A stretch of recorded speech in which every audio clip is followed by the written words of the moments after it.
gente. Bom, antes de começar o tema propriamente de hoje, que a gente vai discutir a questão do amor, eu trouxe o livro da Hill Collins pra gente recobrar o conceito de imagens de controle, que eu acho que não ficou tão claro, né? Assim. E eu também trouxe. E aí, Rodrigo? Eu também trouxe uma observação que a Winnie Bueno fez depois no Twitter. E a gente conversou pelo WhatsApp sobre o tópico da aula. Eu vou abordar isso rapidinho, assim, só pra gente dar uma pincelada no tema da última aula. E a gente começa a trabalhar o tema da aula de hoje. A questão da Winnie, que ela chegou a botar no Twitter e depois a gente conversou pelo WhatsApp, boa tarde, foi que ela defendia, porque a discussão que a gente tem feito até aqui sobre masculinidade feminista é uma discussão reformista, digamos assim. A gente busca reformar perspectivas e certos paradigmas sociais que estão orientando os sentidos do gênero na sociedade contemporânea. O ponto da Winnie é que quando a gente está trabalhando com marcadores hegemônicos, né, com esses conceitos hegemônicos do gênero, a gente tem que trabalhar com abolição e não com reforma, né? Então a gente teria que pensar a abolição desses marcadores hegemônicos para aí sim construir algo novo e não pensar formas de reestruturar a discussão, enfim. E de certa forma eu concordo, eu endosso a visão da Winnie e a visão de muitas teóricas que defendem esse ponto de vista, mas eu não retiro a discussão que a gente fez. A discussão de masculinidades feministas, mesmo assim, continua sendo uma discussão importante, a partir da qual a gente pode traçar ou não um caminho a ser seguido, né, nesses estudos, mas também é bom ter em mente que outras perspectivas desses estudos e outras noções sobre o projeto de sociedade que a gente quer construir existem, e que essa é a graça de fazer teoria, né? Que a gente vai enfrentando, encarando, percebendo que há outras formas de pensar essa condição. E aí, sobre a Patricia Hill Collins, eu trouxe a definição do dicionário de estereótipo e eu trouxe trechos do livro Black Feminist Thought, da Hill Collins, pra gente só fechar essa discussão, pra gente continuar a discussão no tema de hoje, né? Inclusive eu trouxe o livro, a edição que eu tenho impressa desde antes do lançamento da edição brasileira, e se algum de vocês quiserem essa edição eu posso dar, porque ela é pesada e eu não vou usar mais. E então, se vocês quiserem, eu deixo com vocês e vocês podem fazer a leitura do livro. E aí, a Patricia Hill Collins, ela vai trabalhar isso num capítulo do pensamento feminista negro que se chama Mames, Matriarcas e Outras Imagens de Controle, né, onde ela vai trabalhar com a noção de imagens de controle. Calma aí. E vai vai teorizar como essa questão das imagens de controle ela contribui para a construção da objetividade de mulheres negras. E com objetividade eu quero dizer com a construção de mulheres negras como outro, né? Toda aquela questão que a Sueli Carneiro vem falando na sua tese. Vocês conhecem a Sueli Carneiro? Que ela fala da construção do outro, né? Que é um corpo construído em oposição ao eu, né? E numa sociedade ocidental com marcadores hegemônicos, esse eu vai ser um corpo branco, masculino, hétero, cis, e o outro ele vai ser sempre construído a partir de uma antítese,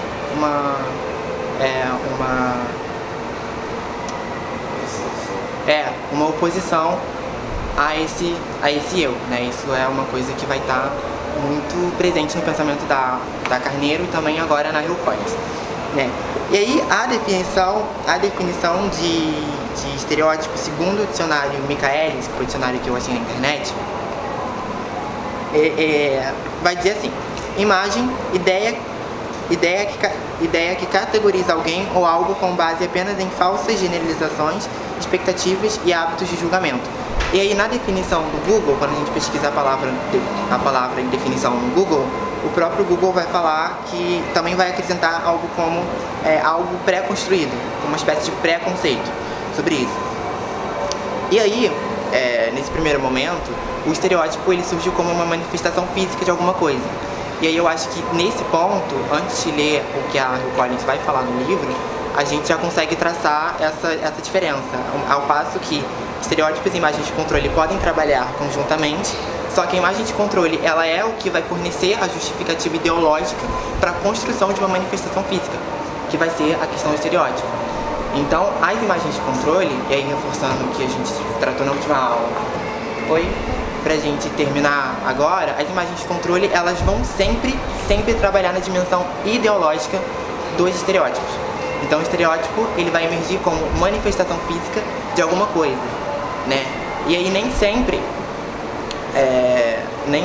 essas manifestações físicas vão ser as mesmas, elas podem ser moldadas ao longo da história, mas as imagens de controle, elas também vão ser moldadas, claro, mas elas vão sempre trabalhar nessa dimensão semiótica, nessa dimensão ideológica, construindo as hierarquias de poder, né? E aí tem um trecho aqui do pensamento feminista negro que a Hill Collins ela vai falar que um dos próprios objetivos também das imagens de controle é definir valores sociais, trabalhar com uma forma de controlar as intersecções entre racismo, sexismo, pobreza e outras formas de injustiça social para que elas pareçam naturais, normais e partes inevitáveis da vida cotidiana, né? Isso é uma definição chave que ela vai dar pra gente nesse início de capítulo. E aí depois disso, ela vai falar que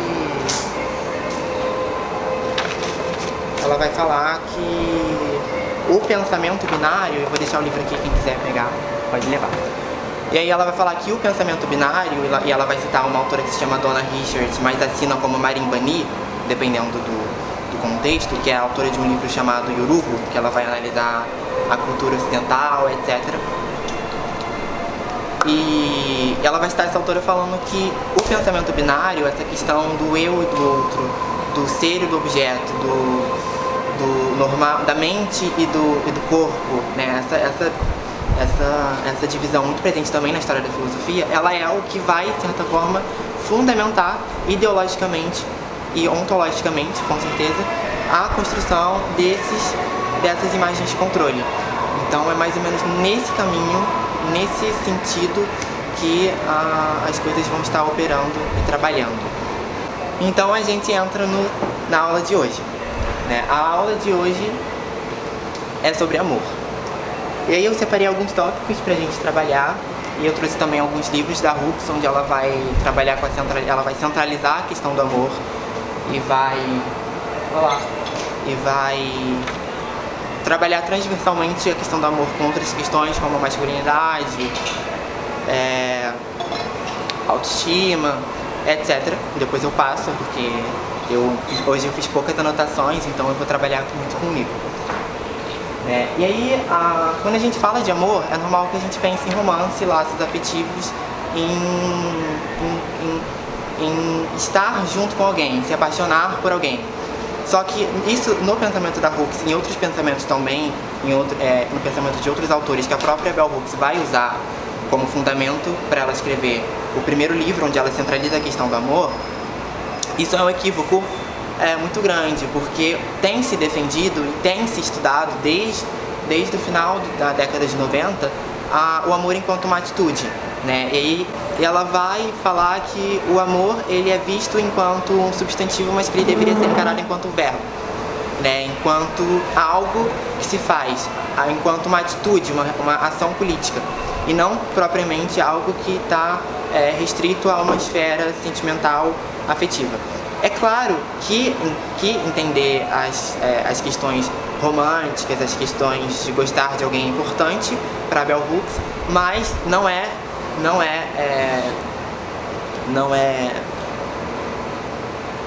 benéfico resumir o amor enquanto a isso, porque isso acaba criando uma restrição teórica muito grande para a gente entender a fundo essa questão. Então, o Henrique Vieira, que é um pastor, historiador, que tem trabalhado com a questão do amor aqui no Brasil, ele vai falar que o amor ele vai falar no livro dele, que é o Amor como Revolução, que o amor, ele é uma atitude. É algo que a gente decide fazer ao lado de outras pessoas. E daqui a pouco eu vou aprofundar melhor essa questão, pra gente entender como que essa noção do amor, ela vai ser moldada no pensamento da Hooks. Mas primeiro a gente vai trabalhar com os autores mais preliminares, digamos assim, que vão estar fornecendo um primeiro marco de reflexão mais importante para esse momento, né? E aí ele vai falar que o amor é amar, e amar é agir para que o outro possa ter em liberdade. Então, nesse primeiro momento, o amor ele vai emergir enquanto um ato político também. E aí existem alguns equívocos sobre a compreensão do amor que vão estar listados num livro que se chama A Trilha Menos Percorrida ou A Estrada Menos Percorrida, que é um livro de um autor chamado Scott Peck, que é um livro citado pela Bell Hooks, que esse autor ele é um psicoterapeuta, então ele vai trabalhar com a noção de amor e como isso contribui para a nossa dimensão psicológica. E a Bell Hooks ela vai beber muito da fonte desse autor e vai citar muito ele no primeiro livro, onde ela vai afinar a questão do amor, que é o Tudo sobre Amor, que é esse livro aqui, que foi publicado em 2000. Não é o primeiro livro onde ela vai tratar sobre amor, mas é o primeiro livro onde ela vai especificar e vai trabalhar especificamente com amor. Ela começa a trabalhar com a questão do amor, pelo que eu consegui mapear, em 93, quando ela publica O Vivendo de Amor, que é o texto mais famoso dela sobre o tema, né? Todo mundo ou já leu ou já ouviu falar. E ela vai publicar isso num livro de 93. E depois ela volta a falar sobre isso em 95, eu acho, em Killing Rage, que é um outro livro, onde ela vai trabalhar com a noção de comunidade amada, que a gente vai ver mais pro final da aula, e vai trabalhar com a questão do amor entre pessoas brancas e negras, não o amor enquanto criação de laços afetivos, mas o amor enquanto princípio constituinte de luta política, né, pela emancipação desses povos negros, nos Estados Unidos dos anos do século XX, né? E aí ela vai afinar isso no Tudo sobre Amor, em 2000. Ela que fornece um panorama geralzão da questão do amor, ela aborda vários aspectos. Ela vai afinar melhor, fazendo um recorte em Salvation, que é de 2001, onde ela vai falar especificamente da população afro-americana. E ela vai fazer um recorte mais específico ainda em Comunhão, que é a tradução do livro, em 2003, se eu não me engano, ou 2002 ou 2003, onde ela vai falar especificamente da relação entre mulheres e amor, né? E aí, nesse primeiro livro, nesse primeiro momento do pensamento da Hooks, ela vai tentar desfazer algumas noções que estão já pré-estabelecidas quando a gente fala de amor. A primeira dela é a questão da gente não conseguir definir o que é amor, né? Porque a Hooks ela fala que a nossa dificuldade em trabalhar, entender o que é amor, é porque a gente não trabalha com uma definição de amor, a gente não tenta entender o que significa isso, para depois partir do princípio de que a gente já sabe de onde a gente está partindo, né? Nesse caso. E aí ela vai trabalhar com o Scott Peck. O Scott Peck, que nesse livro, que embora tenha tradução, eu não achei o PDF da tradução, não achei ele pra vender, e quando eu achei ele tava R$500, porque eu acho que ele foi traduzido na década de 80 ou 90, não tenho certeza. Mas eu super indico, e ele vai fazer como ele é psicoterapeuta, ele aborda muito a questão da psicologia, da psicanálise nesse assunto, né? E aí ele vai falar que existem alguns equívocos que a gente acaba cometendo quando a gente fala de amor, né? O primeiro dele é reduzir a questão do amor somente ao amor romântico, né? Que a gente não, como eu já falei no início, a gente não pode entender o amor somente somente em sua dimensão romântica, porque isso acaba atrapalhando a nossa vida, né? As nossas compreensões do que vem a ser amor posteriormente. O segundo ponto, eu vou deixar o segundo por último, porque ele explica isso detalhadamente, eu queria me estender um pouquinho mais nesse ponto. O terceiro ponto é a questão da dependência, né? Que é a questão que ele vai falar que quando a gente se apaixona por alguém ou ama alguém, a gente acaba criando um sentimento de dependência dessa pessoa, que isso acaba sendo prejudicial para pro nosso ser, porque o amor ele não deve, em condição alguma, ser cultivado nessa relação de dependência, assim como ele não deve ser cultivado numa relação de violência, por exemplo, que a Rux vai falar e eu vou contextualizar melhor daqui a pouco. Porque quando a gente cria essa relação de dependência, a gente acaba criando uma falsa noção de amor. A gente não cria uma noção de amor enquanto algo compartilhado entre as pessoas. A gente pensa o amor enquanto uma dependência. A gente acaba criando uma noção de que a pessoa ela tem que me amar porque eu dependo disso para sobreviver. Isso é muito prejudicial, segundo o Scott. E o quarto ponto, que é o mais importante pra gente, é entender o amor não como um sentimento, mas como um princípio, algo que se faz, algo a partir do qual a gente faz alguma coisa, um princípio, um caminho, digamos assim. Isso vai fazer mais sentido daqui a pouco. E, voltando ao segundo ponto, que ele vai falar da questão do se apaixonar, ele vai citar um conceito da psicanálise ou da psicologia, não tenho certeza, não conheço muito a área, então não sei diferenciar muito bem. E ele vai falar sobre as fronteiras do ego, né? As fronteiras do ego são fronteiras que são limites que a gente cria para o nosso ego em relação ao outro. Então, ele vai dar um exemplo de crianças no livro. Ele fala que quando a criança ela ainda não atingiu uma certa idade, essa criança ela se vê enquanto parte do mundo. A criança não entende que existem diferenças entre as pessoas e que existem limites entre as pessoas, né? Limites que vão orientar, por exemplo, o que eu posso fazer ou o que eu não posso fazer perto de alguém, né? E aí é por isso que as crianças, e aí ele vai falar isso mais detalhadamente no livro, elas não conseguem entender, por exemplo, que os pais delas, quando saem, eles vão voltar, porque ela não entende essa diferenciação entre as pessoas. Então ela se vê parte dessas pessoas e ela se vê parte do mundo. Então quando essa pessoa acaba saindo de perto dela, ela pode ficar triste ou ela pode pensar, é que nem cachorro, quando pensa que o dono não vai voltar. Entende? É mais ou menos essa noção de limite do ego que ele vai estar trabalhando. E aí quando ele vai falar da questão de se apaixonar, porque quando a gente se apaixona por alguém, a gente meio que tensiona esses limites do nosso ego, porque a gente, com esses limites do ego, a gente consegue entender claramente que há limites entre eu e a pessoa, né? E quando a gente tensiona isso, a gente acaba e aí a partir dessa questão de se apaixonar, a gente acaba criando uma ilusão de que o amor ele vai ser executado a partir dessa relação de dependência. Então essa questão do limite do ego para o Scott Peck também vai estar muito ligada à questão de dependência do próximo, porque a gente acaba tensionando o limite do ego de uma forma muito negativa nesse sentido. Eu queria explicar melhor, mas eu recomendo que vocês leiam a obra, se vocês puderem. Talvez vocês achem PDF em português, eu não cheguei a procurar. Calma aí.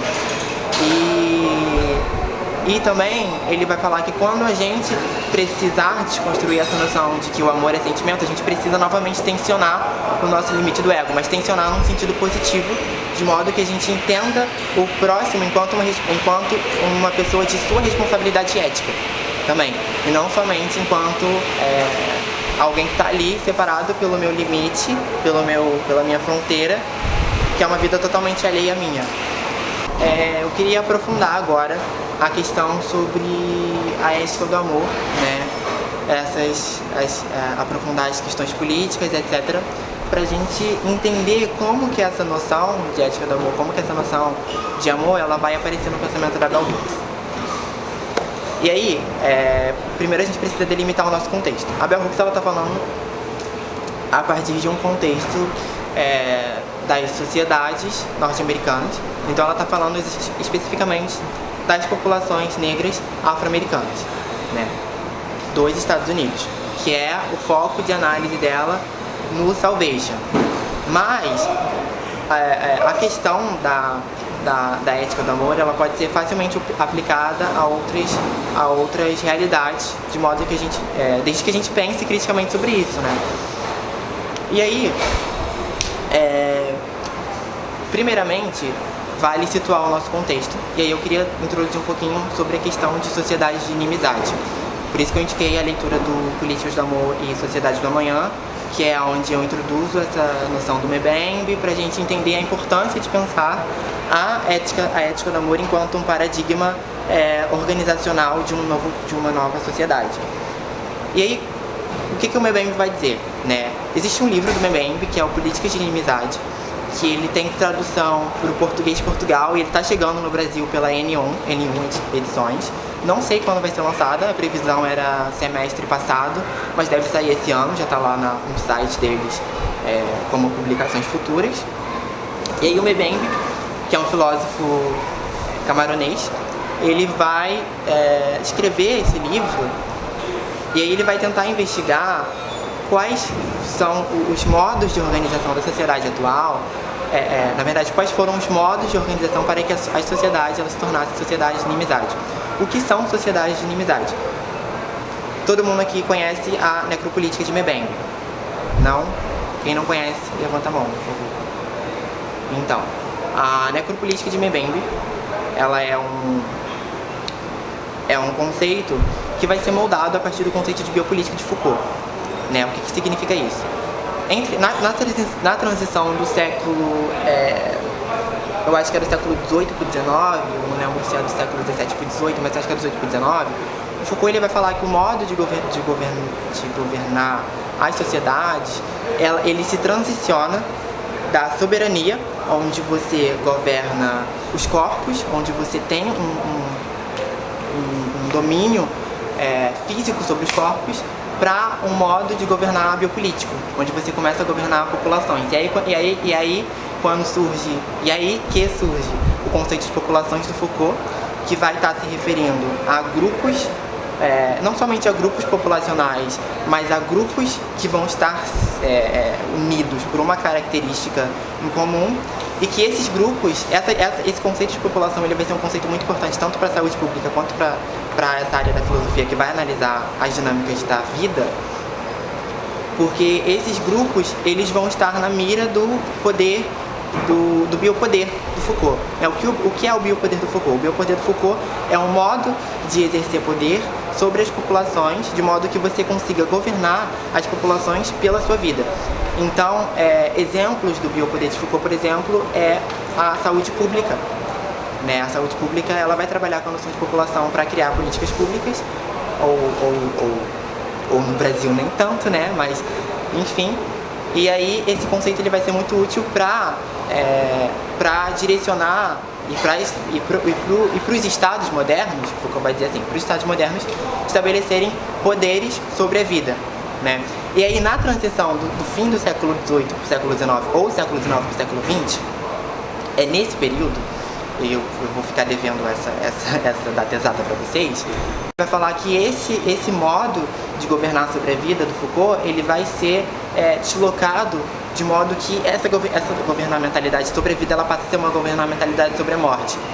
E aí os contornos da modernidade, eles se tornam mais específicos, de modo que o objetivo do Estado e da governamentalidade pública não passa a ser mais definir quem pode viver, o Foucault vai falar, deixar viver, quer dizer, fazer viver ou deixar morrer. E aí para o Mbembe, essa lógica ela se inverte e ela fala fazer morrer ou fazer viver, deixar viver no caso, né?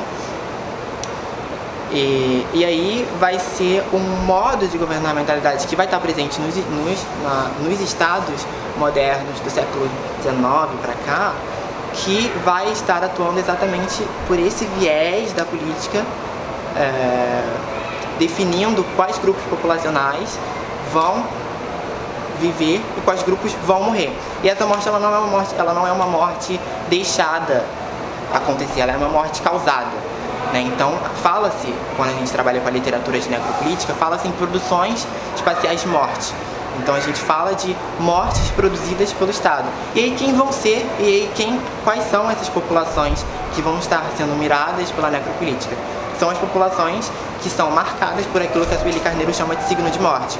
Então, o signo de morte, ele vai trabalhar interseccionalmente pela raça, pelo gênero, pela sexualidade, pela classe,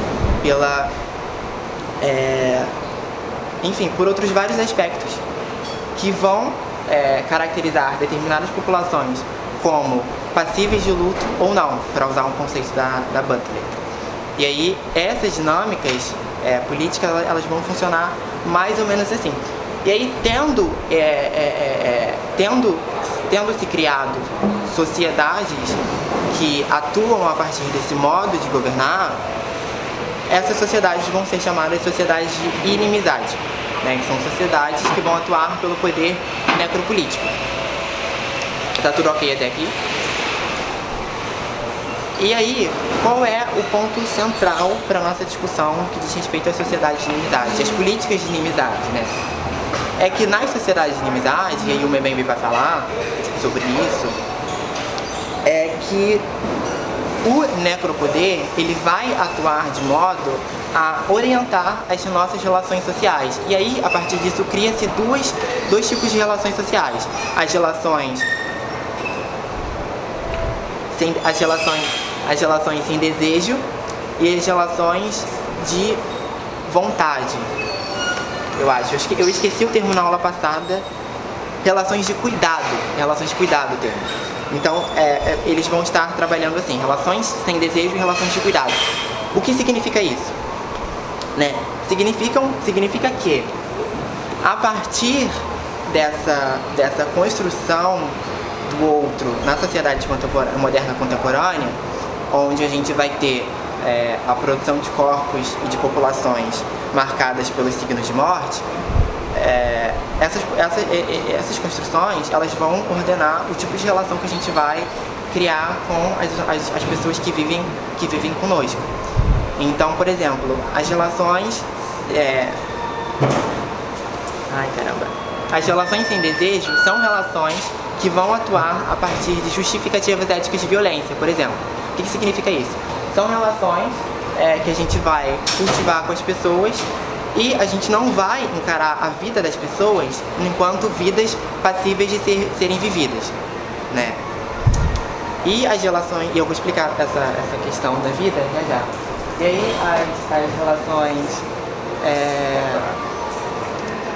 aí as relações de cuidado, lembrei. As relações de cuidado são relações onde a gente tem essa postura ética de cuidado com a vida do próximo. E aí, quais são os desdobramentos disso na sociedade atual? Né? Quando a Butler, por exemplo, ela vai falar lá no quadro de guerra sobre os enquadramentos a partir dos quais é possível conceber ou não uma vida, ela está falando exatamente desses contextos que vão dar sentido ao que a gente entende como vida ou não. E aí ela vai falar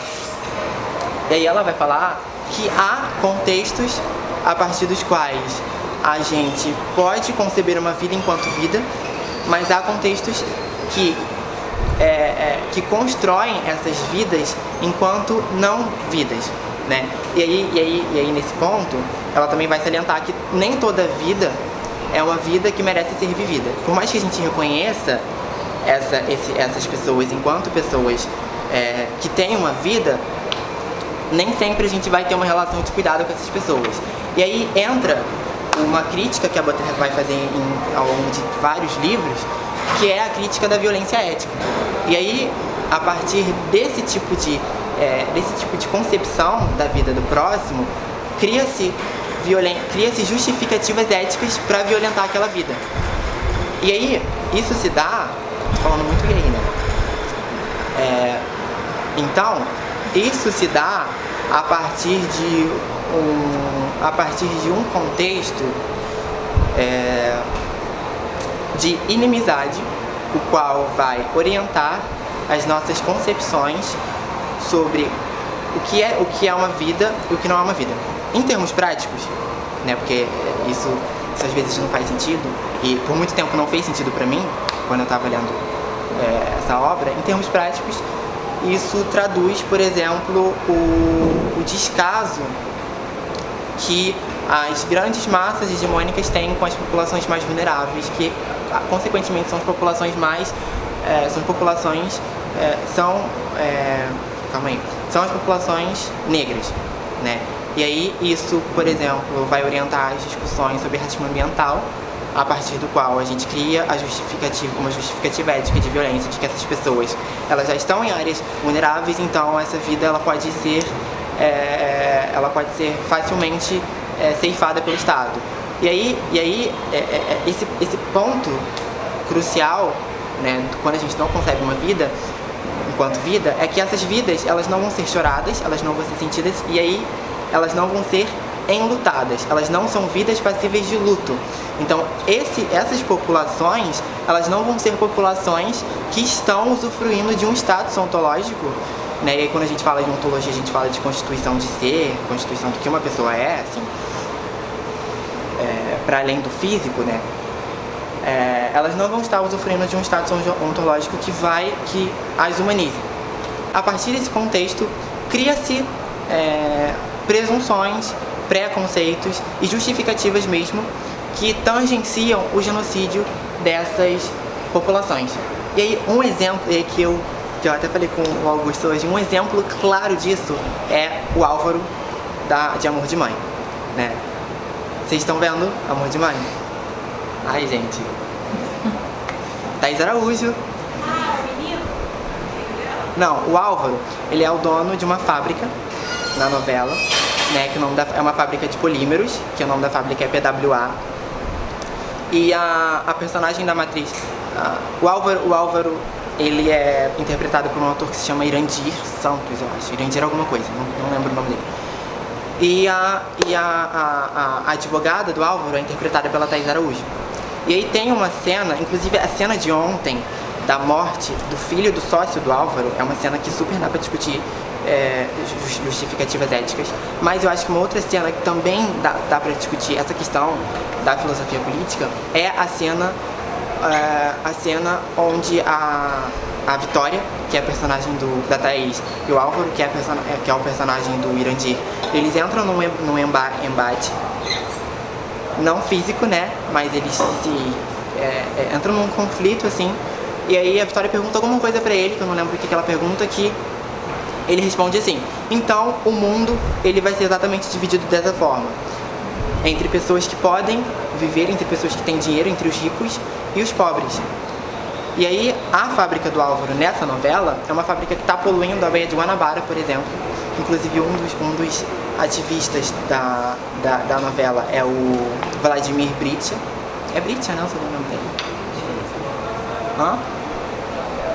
Vladimir alguma coisa que tem um cabelão, um ator que tem um cabelão. E aí a justificativa do Álvaro, por exemplo, para poluir a Baía de Guanabara e um bairro que tem ali próximo, onde as pessoas estão sendo contaminadas por poluição atmosférica e poluição aquática, a justificativa dele é que essas pessoas de fato vão morrer um dia, e que essas pessoas, como são pobres, ele não liga para isso. Então ele quer dobrar a produção dele, né, e garantir o lucro também, porque a questão da economia do biopoder também vai estar ligada à questão do necropoder, necropolítico, né? O Mbembe ele vai dizer isso, que a questão econômica ela é uma questão central para produzir vidas que são vidas, e vidas que não são vidas, né? E aí no episódio de ontem, por exemplo, aconteceu os ativistas lá ambientais invadiram a fábrica dele para destruir os equipamentos, só que ele estava na fábrica e aí ele mandou o cara que trabalha com ele, né, que é um policial, trabalha para ele, no caso, miliciano, que é o Belisário. Essa aula se tornou uma análise social, né? Adorei. que é o Belisário, ele vai atirar. Né? O Belisário, ele é a pessoa que faz o trabalho de matar, e os capangas do Belisário são as pessoas que fazem o trabalho de limpar, tirar os corpos. E só que nessa questão que o Belisário atira, ele atira no filho do sócio do Álvaro, que o filho é interpretado pelo filho do Raul Benício. Raul Benício não, qual é o nome dele? Murilo Benício. É que o personagem é Raul. Eu viajei. Murilo Benício, e o filho dele é o Antônio Benício, né? Tanto na vida real quanto na novela. E aí, e não atua tão bem assim, né? Vamos ser sinceros. E aí, ele morre. E aí o que é mais interessante é que isso, ao passo que dá pra discutir a questão de justificativas éticas que o Álvaro vai criar pra matar essas pessoas, também dá pra discutir a questão de quais são os enquadramentos que a vida dele foi concebida, por exemplo. Porque se ele não fosse filho do Raul, que é um personagem rico, milionário da novela, talvez a morte dele não tivesse sido chorada na novela. E aí é nessa dimensão prática que as coisas acontecem no cotidiano. E aí é a partir disso que se tangencia, por exemplo, confrontos militares em favelas, e isso não é noticiado com tanta ênfase quanto é noticiado quando acontece alguma coisa na Zona Sul. E aí cria-se vidas que não vão ser vidas choradas pelo Estado. E aí isso vai desencadear várias problemáticas contemporâneas que a Butler vai analisar, o Mbembe vai analisar. Eu recomendo super a leitura dos livros. E um exemplo que eu dou no meu artigo, né, é o exemplo da morte da Marielle. Porque a Marielle, ela vai estudar a questão da violência policial na sua dissertação de mestrado. Ela vai falar sobre o BP. Essa produção meio que tensiona o modo de governamentalidade do Estado.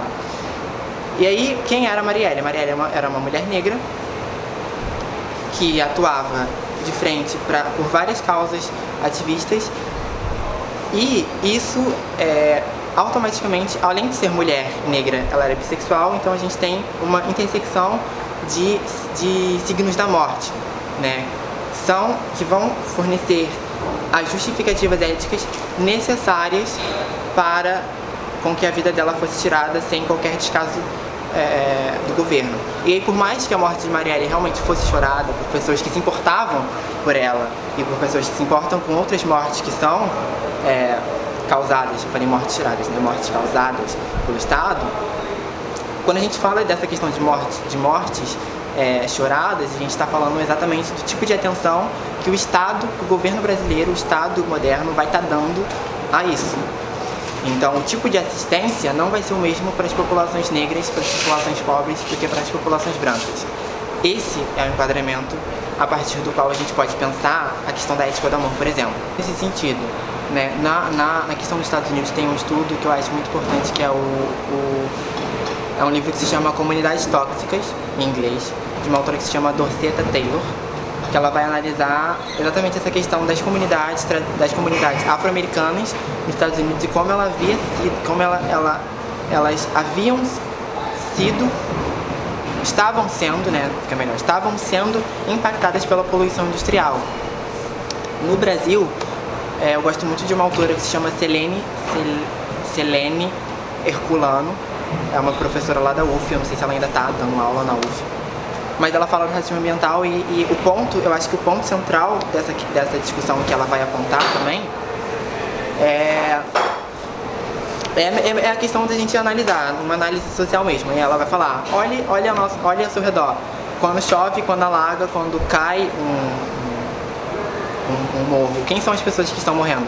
Quem são as pessoas que não estão usufruindo de uma assistência do Estado, sabe? E aí ela fala que a criação da raça, por exemplo, da categoria raça, ela serve justamente para tangenciar essas desigualdades climáticas que vão estar sendo causadas pela poluição ambiental. E existe um outro estudo também, que foi publicado ano passado, de 2 autores, que está em inglês, que eu não lembro o título do estudo, mas é um título grande, que eles vão falar que as desigualdades globais, elas vão estar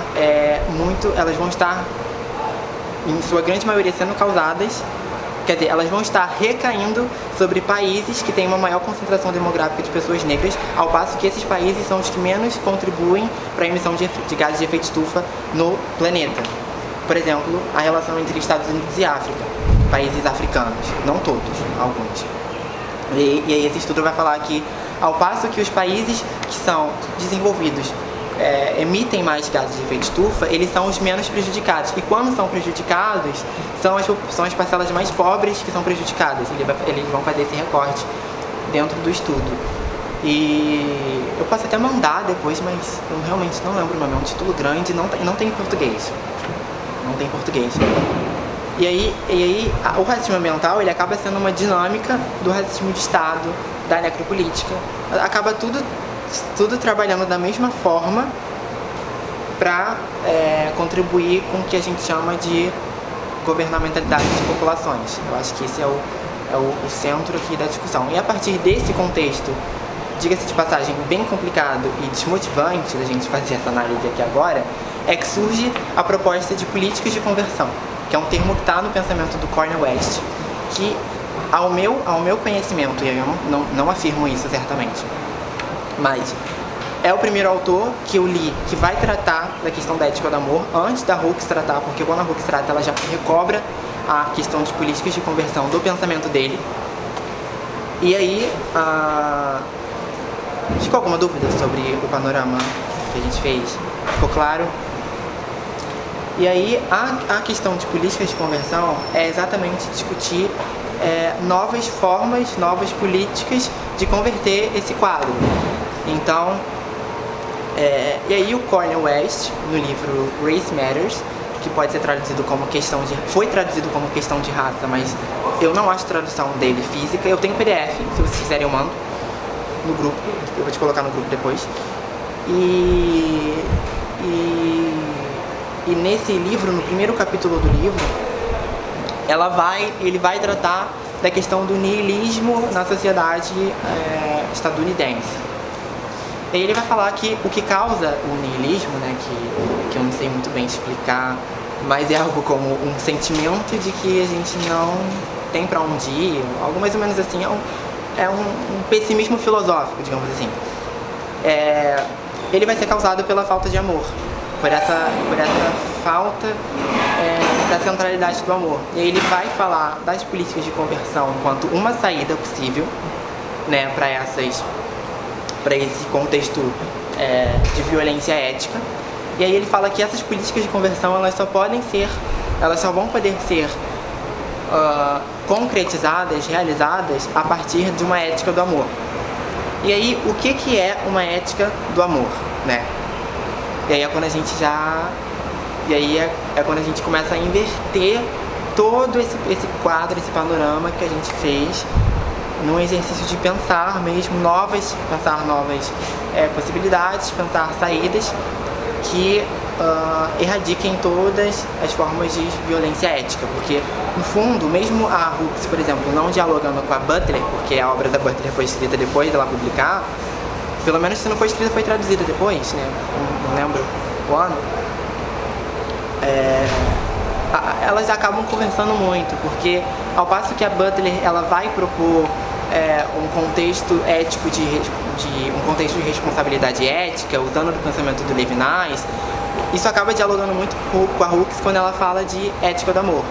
E aí, qual é o primeiro princípio de uma ética do amor? O que a gente precisa primeiro saber para construir esse panorama, né? Essa nova ética? É a questão do amor próprio. E aí, para Bell Hooks, eu trouxe um livro que se chama Perspectivas Críticas sobre Bell Hooks, que é o livro que eu vou te indicar, inclusive, que eu acho que vai contribuir muito para a sua tese. Ele é dividido em 3 partes, e na última parte é discutida especificamente a questão do amor, da espiritualidade. E aí a questão da ética do amor e da questão do amor próprio é que cultivar esse amor próprio não é, no pensamento da Bell Hooks, não é algo como egoísmo, como egocentrismo, é algo como entender a nossa posição no mundo e a nossa relação para com o próximo, né, para com o meu companheiro, vizinho social, digamos assim, e tentar criar novas formas de representatividade de nós mesmos, né? Por que ela fala de representatividade e representação cultural? Porque quando a Bell Hooks ela fala dessa questão do amor próprio, ela está fazendo um recorte muito específico em Salvation, no que tange as populações afro-americanas dos anos 1990 a 2000, que é o período no qual ela vai estar escrevendo Salvation, né? E aí ela vai falar que a mídia de massa, ela tem exercido e ainda exerce, né, um papel muito importante na construção de sujeitos negros enquanto sujeitos não cognoscentes, enquanto sujeitos que não são produtores de conhecimento, exatamente, enquanto vidas que não são passíveis de luto. E a mídia, ela é central nesse processo, central mesmo, chega a ser assustador o papel que a mídia tem nesses enquadramentos. E aí, ela vai falar que essa questão do amor próprio passa por um processo de entender, primeiro, essas construções midiáticas e reconstruir essas construções de modo que a gente humanize essas populações, de modo que a gente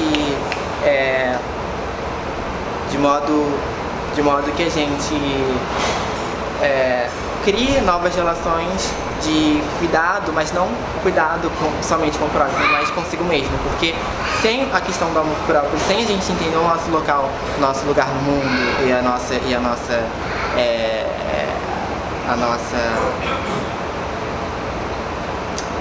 nosso papel enquanto sujeitos, a gente não consegue avançar na discussão e nem na aplicação do amor enquanto princípio político.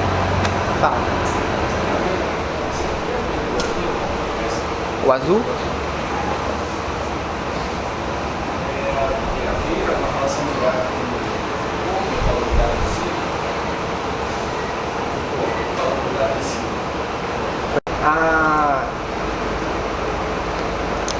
E aí, deixa eu ver qual é o próximo slide. E aí emerge então a noção de um amor enquanto uma categoria ética. E aí pensar o amor enquanto uma categoria ética é exatamente pensar nele enquanto algo norteador das nossas relações sociais, das nossas relações políticas, da formulação de políticas públicas, por exemplo, que é o que vai estar escrito em um dos capítulos desse livro. E por mais que pareça utópico a gente falar da questão o amor vai nortear a criação de políticas públicas, é sempre bom entender que o amor nessa discussão, no pensamento da Bell Hooks e também no pensamento do Cornel West, de forma muito mais resumida, ele vai estar sendo discutido sempre enquanto um princípio, enquanto um caminho pelo qual a gente pode executar mudanças de revoluções sociais, por exemplo. E aí, nesse sentido, a Bell Hooks ela vai trabalhar muito com o pensamento do Malcolm X e do Martin Luther King Jr. E em qual sentido ela vai trabalhar com o pensamento deles?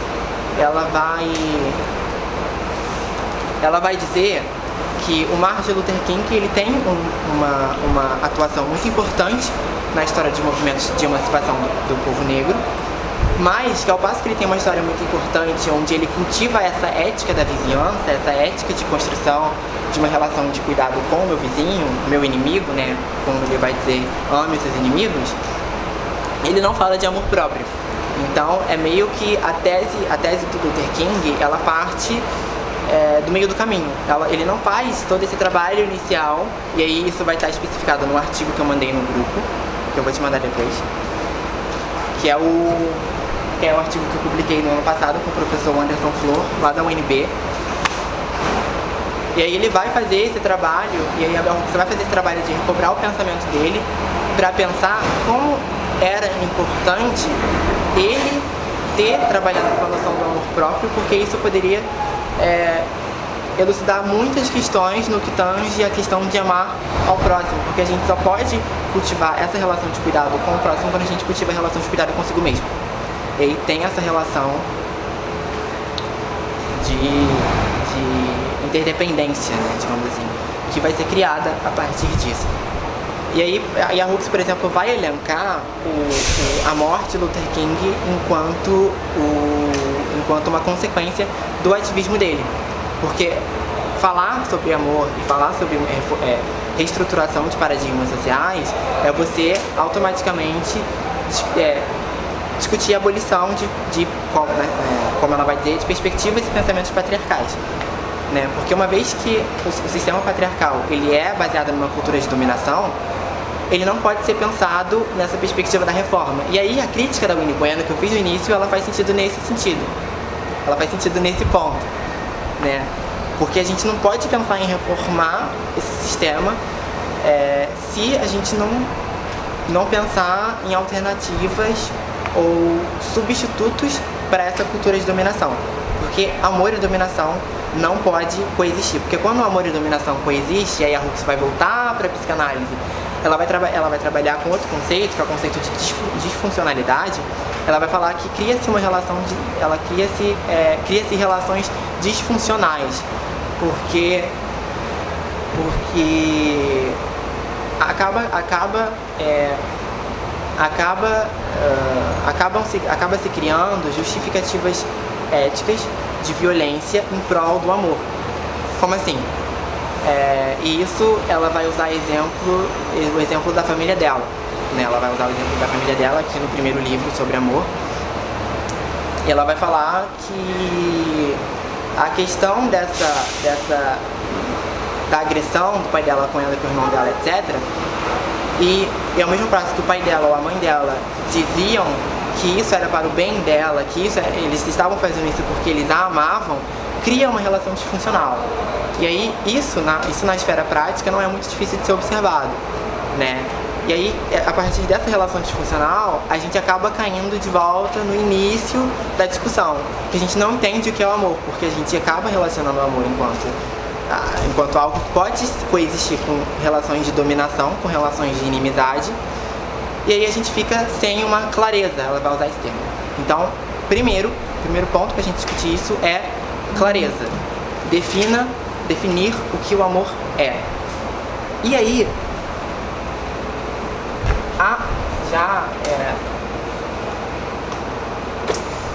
ela vai usar a definição do Scott Peck. Eu vou mandar os slides depois para vocês. Ela vai usar a definição do Scott Peck e aí ela vai falar assim. Inclusive esse livro do Scott Peck é um livro de 78. Tem bastante tempo. E ela vai falar assim, que o amor é o que o amor faz. O amor é um ato de desejo, é um ato de vontade, é um ato de se estender a si mesmo à dimensão do próximo. E é tanto uma intenção quanto uma ação. Desejar, né, o ato de vontade, implica em escolher. Nós não precisamos amar, nós escolhemos amar. Então, é nesse ponto que toda a tese da Bell Hooks vai se desdobrar acerca do que a gente escolhe enquanto justificativa ética para as nossas relações sociais. Voltando à nossa discussão, então, eu trouxe um trecho do meu artigo para a gente pensar essa questão da política e da ética do amor. Porque a Bell Hooks, quando ela vai falar de amor, ela não trabalha muito com uma noção de política do amor, né? Essa noção de política do amor foi o que eu tentei trabalhar no artigo e tentei estabelecer, de fato, um conceito que seria política de amor, né? Porque a Bell Hooks ela vai trabalhar muito com ética do amor, vai trabalhar muito com essa noção de orientação dos nossos valores sociais, das nossas categorias éticas, etc. Né? E o amor como política, ele não se distancia da ética do amor, muito pelo contrário, política e ética são categorias que trabalham lado a lado, mas pensar uma política do amor seria especificamente pensar um princípio que por mais que seja ético mesmo, ele está orientando outras coisas da sociedade, como outras esferas, relações sociais, formulações de políticas públicas, etc. E aí eu trago a citação, né, que fala assim: a partir disso, uma política do amor baseia-se em permitir que o amor guie nossas visões de mundo ao disputarmos o bem comum a todas as pessoas que vivem numa comunidade. A política do amor e a ética do amor são categorias que andam lado a lado, uma vez que se complementam na medida em que servem de instrumentos para o convívio social, no sentido de se importar com a vida do próximo. E aí já entra toda aquela questão da responsabilidade ética e da relação de cuidado. Em última análise, a ausência do amor como política desencadeia a falta de esperança generalizada, né? que é, por exemplo, o diagnóstico que tanto o West quanto a Hooks vão oferecer no Race Matters e no Salvation, né? E aí, por mais que a Hooks ela não molde especificamente uma noção de política do amor, ela fala, e é um trecho que eu acho super bonito, do Salvation, ela fala que o amor ele é profundamente político, embora ela não molde a questão de uma política do amor. Mas a gente sabe que isso está presente no pensamento dela, porque a Bell Hooks ela não é uma autora, né? E aí quando a gente fala de política, por exemplo, eu estudei Hannah Arendt em 2017, 2018, Hannah Arendt ela estava muito empenhada em definir ação política, espaço público, espaço privado, trabalho, obra, política, estabelecer críticas. Ela estava muito preocupada em definir, então a obra dela sempre vai ter pelo menos um capítulo empenhado em definição de conceitos, né? Conceitos que vão orientar toda a obra dela. A Hooks não, a Hooks ela vai trabalhar com uma coisa mais leve, uma coisa mais transversal, etc., mas que de alguma forma dialoga também com outras percepções da teoria política. E aí ela vai falar isso no primeiro capítulo de Salvation, que é um capítulo que se chama O Coração da Questão, que ela vai falar que exatamente que o coração da questão é a falta de amor, né? E ela encerra o capítulo assim: o amor é profundamente político. Nossa revolução mais profunda virá quando entendermos essa verdade.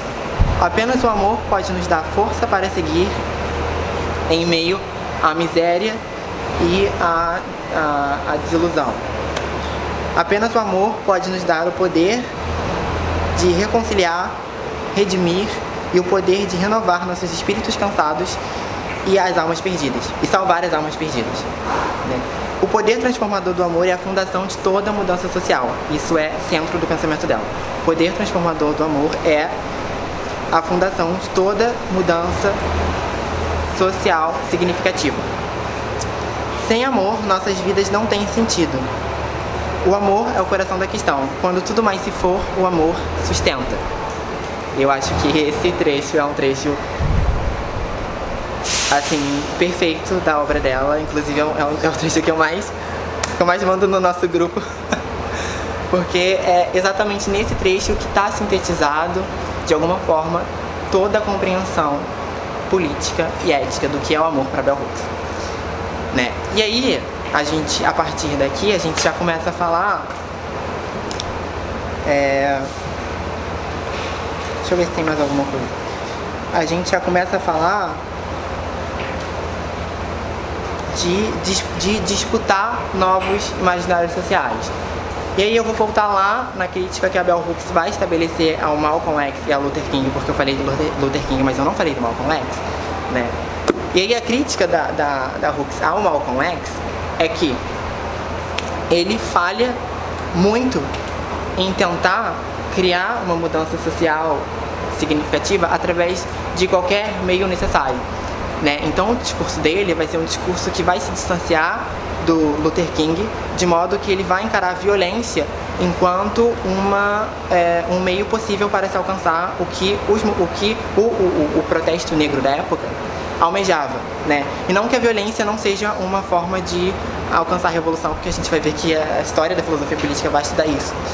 Mas a questão, nesse contexto específico norte-americano, enquanto Malcolm X estava vivo, lutando pela liberação do povo negro, é que ele não podia fazer, ele não podia nortear o ativismo dele pela violência, porque quando ele faz isso, ele se distancia das políticas de conversão. E aí ele está propondo uma política de reforma e não uma política de abolição. esse é o ponto. Ela reconhece a importância do Malcolm X e ela super cita o Malcolm X em um capítulo do Killing Rage, que está no Olhares Negros, que é um capítulo que se chama Amando a Negritude como Resistência Política. Cita o Malcolm X e a importância dele, de fato. Foram, assim como o Malcolm X e o Luther King, foram teóricos e militantes, ativistas muito importantes para o movimento negro. Não somente o movimento negro norte-americano, mas os movimentos negros globais. Só que existem essas falhas e a Hooks ela vai apontar exatamente para essa falha. E aí, um ponto central disso tudo é que ela vai falar que o Malcolm X ele vai ser assassinado, por exemplo, não porque ele adotava a violência enquanto um meio possível para se alcançar a mudança, mas quando ele começa a se distanciar dessa noção e ver que a violência não é o único caminho. Ver que talvez uma ética do amor seja aplicável. E quando ele toca nesse assunto, ele mexe com o status quo e ele é assassinado.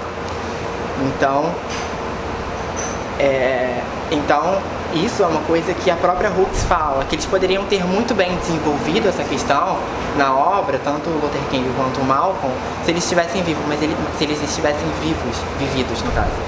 Mas eles são assassinados exatamente porque quando a gente fala de amor, e aí ela vai falar isso lá no texto chamado O Amor como Prática da Liberdade, a gente mexe com o status quo, porque quando a gente fala de amor e a gente faz esse debate responsável e consciente do amor, a gente não está falando de romance, não está falando de afeto.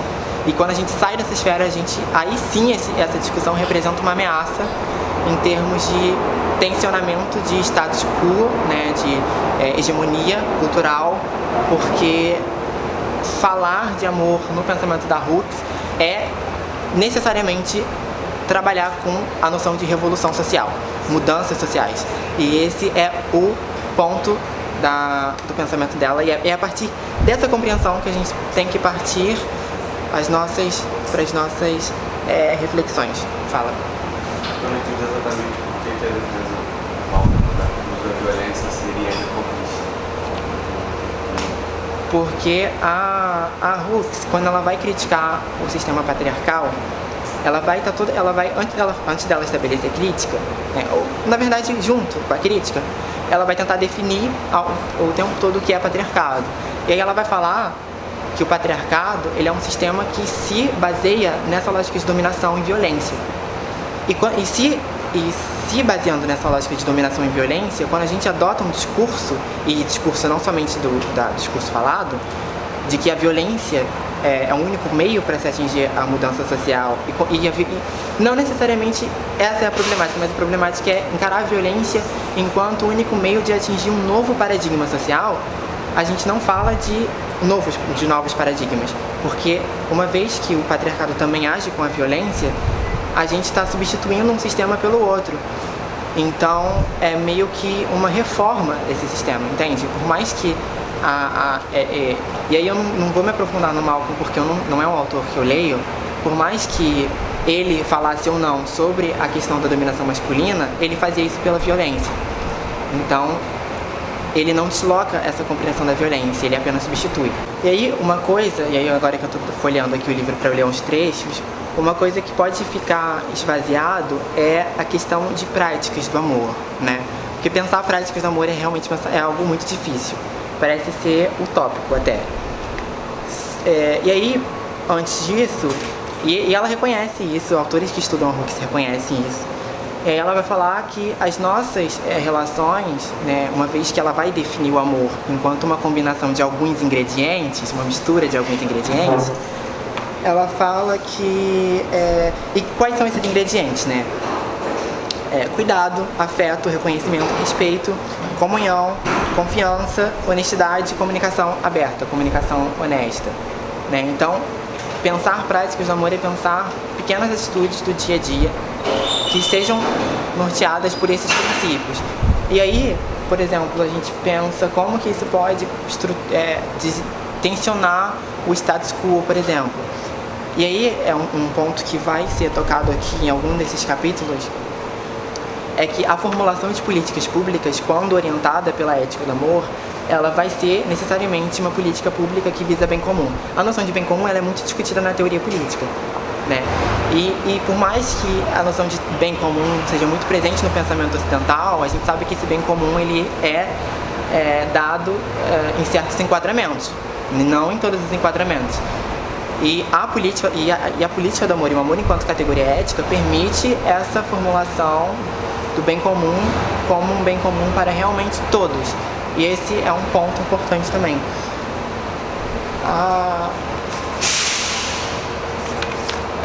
Deixa eu ver qual é o próximo slide. E aí, tá. E aí,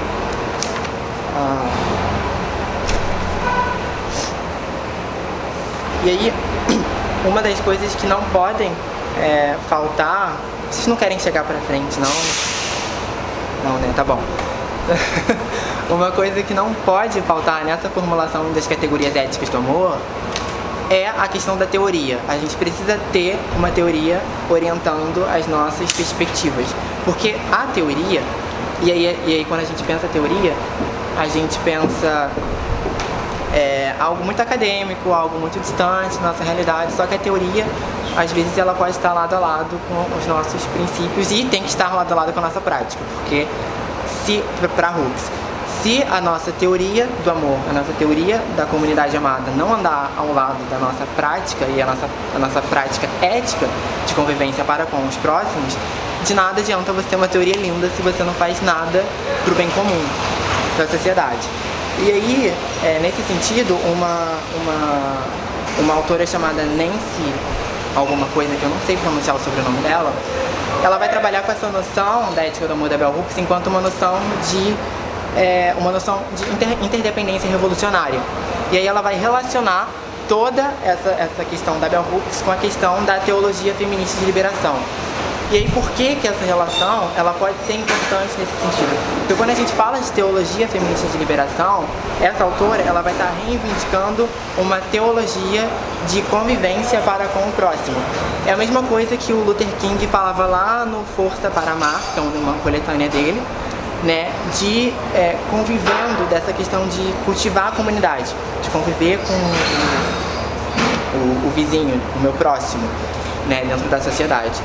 E aí tem um trecho que eu vou ler daqui a pouco dessa autora que eu acho muito interessante também, mas antes disso ela vai falar que a teoria, e aí ela vai citar o Cornel West, falando que ela vai citar o Cornel West num livro chamado Breaking Bread, que é um livro que ele escreveu com a Bell Hooks, e ele vai falar que a teoria ela fornece ela fornece a arma necessária para luta diária, para a luta do ativismo. E que por mais que a gente não perceba isso, a teoria ela fornece o caminho que a gente deve seguir. Ela pensa exatamente quais são as possibilidades que a gente tem, quais são os caminhos que a gente pode seguir para a gente conseguir atingir a prática, né? E aí, essa noção de ética do amor, e aí a questão de responsabilidade ética, conversa muito também com essa noção da teologia feminista que essa autora vai trazer, porque tem um trecho que eu acho muito forte, que ela vai dizer: o amor tem potencial para desmantelar o modo que... para desmantelar o patriarcado capitalista de supremacia branca, desmantelar as funções, desculpa, é porque a sintaxe é outra aqui, as funções do patriarcado capitalista de supremacia branca, porque o amor facilita o reconhecimento do outro. E isso é algo que os sistemas de poder têm atuado para... Os sistemas de poder têm atuado para prevenir no sentido de não deixar com que percebêssemos essa questão do amor enquanto uma categoria ética da relação de cuidado. Reconhecendo isso, a Hooks argumenta que isso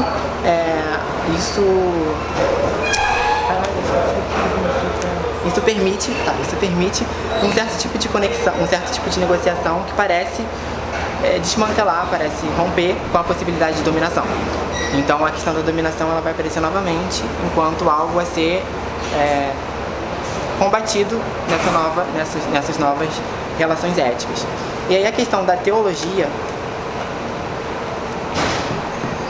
que ela vai usar para elucidar a questão do amor enquanto uma categoria ética de criar relações de cuidado com o próximo, ela vai falar assim: todos os seres humanos são criados conforme a semelhança de Deus, mas os sistemas de poder operam para mascarar essa reflexão divina.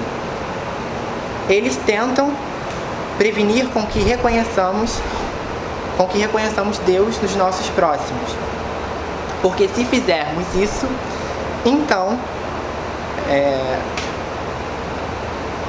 outras porque se pudermos fazer isso, então o sexismo, racismo e outros males estruturais se tornariam mais vulneráveis ao assalto coletivo. Não é assalto necessariamente aqui, eu esqueci o sentido. Isso, não necessariamente agressão também, mas algo como combate. Algo nesse sentido de as reivindicações coletivas contra esses sistemas de poder, né? Nós não podemos demonizar o outro se a gente vê o divino nele. Nós não podemos categorizar o outro como imoral se essa pessoa reflete Deus nela.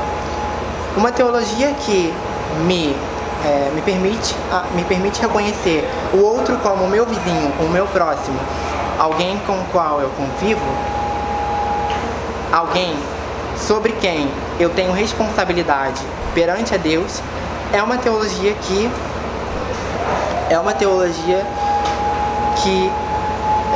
me rende. E aí eu não sei se essa palavra significa algo como permeabilidade, né? Não sei se fica bom nesse contexto, mas é algo como uma teologia que permite com que entendamos o amor e a justiça, a paixão de Deus é o amor e a justiça, e com que nos tornemos mais acessíveis ao outro que eu finjo não ver, né? Então essa questão, ela é central, por mais que ela faça uma discussão pela teologia, e óbvio que nem todo mundo faz essa discussão pela teologia, ela é central pra gente discutir a questão, pra gente pensar alternativas à questão da violência ética, né? E aí ela conclui enfim.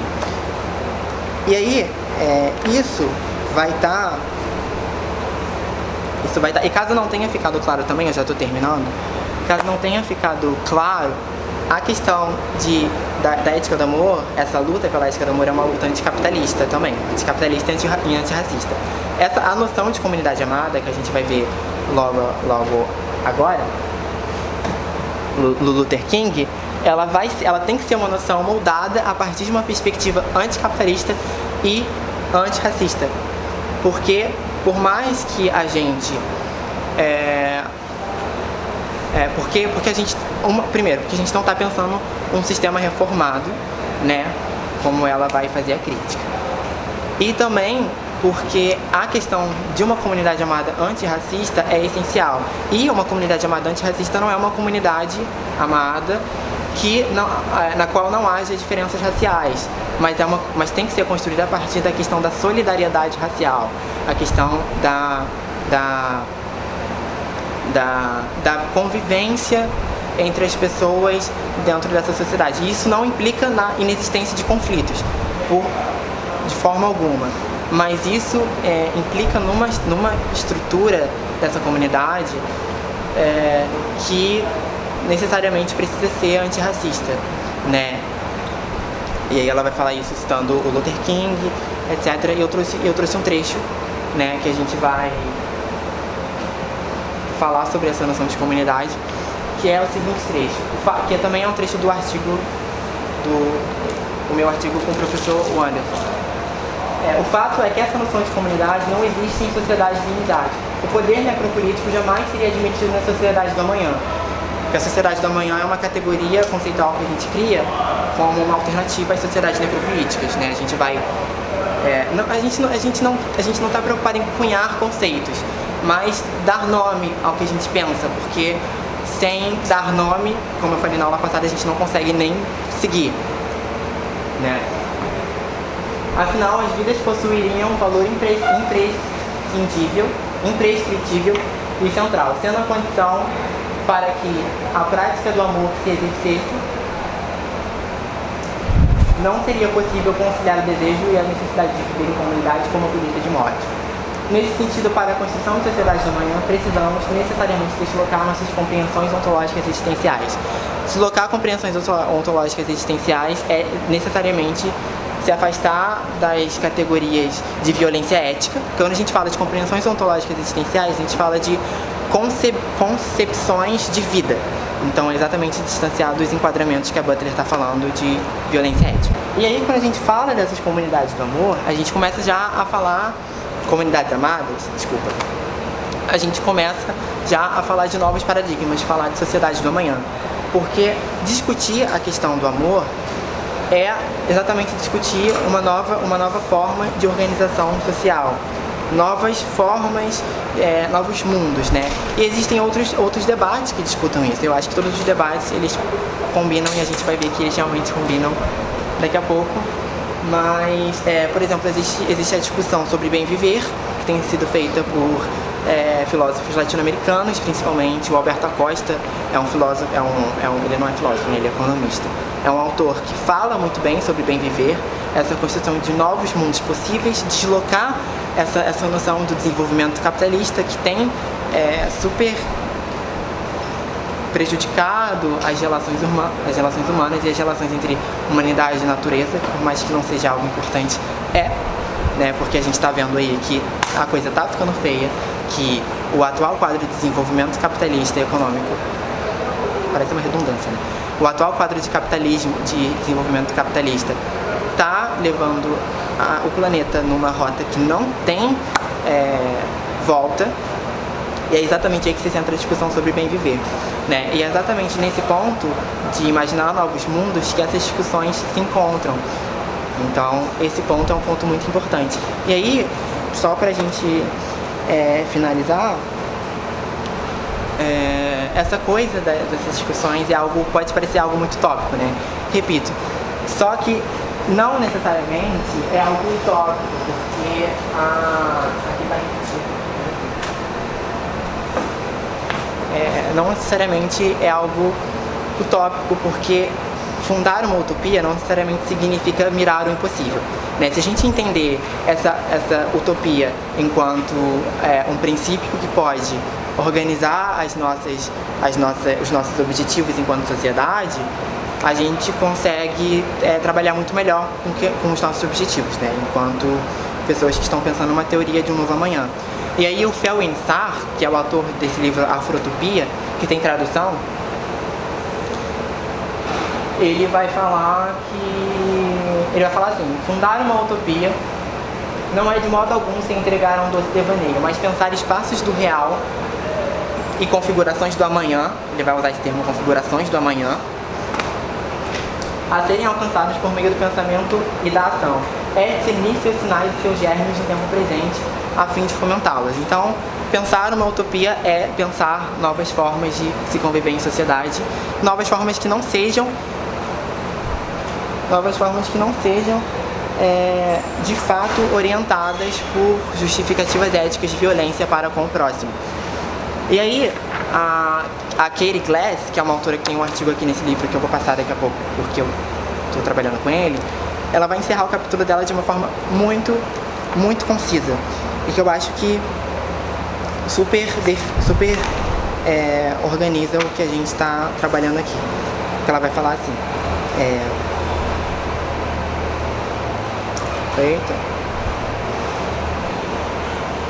quase tudo pode ser melhorado pela presença do amor, mas, abre aspas, mesmo quando nós não podemos mudar a exploração e dominação em curso, o amor dá direção, propósito e significado à vida. Fecha aspas. Como Hooks escreve em Salvation, se eu não me engano. O amor sozinho pode não prover a solução para todos os males, para todas as doenças da sociedade, para todos os problemas da sociedade, mas ele certamente cria as condições que nos ele certamente cria as condições que nos conduzirão a uma mudança significativa. Então, toda essa discussão, todo esse caminho que a gente tem feito no curso, ele é um caminho necessariamente de pensar novos projetos de sociedade. Existem várias perspectivas, né? Hoje eu voltei falando da crítica que a Winnie Bueno fez aos marcadores hegemônicos e como isso não necessariamente inviabiliza a discussão sobre masculinidades feministas, mas reconhecendo e agindo a partir desse princípio que nos une enquanto sociedade, que deveria nos unir enquanto sociedade, que é o amor. Reconhecendo todas essas diferenças, divergências teóricas, a gente consegue certamente avançar e muito enquanto sociedade, enquanto alguém que almeja um novo amanhã, né? Espero que vocês tenham gostado do curso, espero que a gente mantenha um contato, espero que vocês se inscrevam nos próximos e quando eu tenho alguns informes ainda para continuar gravando, porque eu quero que esteja gravado alguns informes, mas resumidamente é isso, né? A Rooks é uma autora importantíssima para se pensar o tempo presente e para a gente se pensar também como seguir daqui. E enfim, eu acho que as feministas negras têm exercido um papel super importante nesse sentido, né? Enquanto elas trabalham em prol de toda uma comunidade, toda uma construção coletiva. Eu acho que é nesse sentido que a gente deve nos guiar. E espero que vocês saiam daqui hoje tentando unir teoria à prática, pensando essa questão... Pode passar o livro já. Pensando essa questão da ética do amor, como isso pode ser um instrumento poderoso na mão de uma coletividade social. Muito obrigada, gente, pela atenção e vamos aos informes.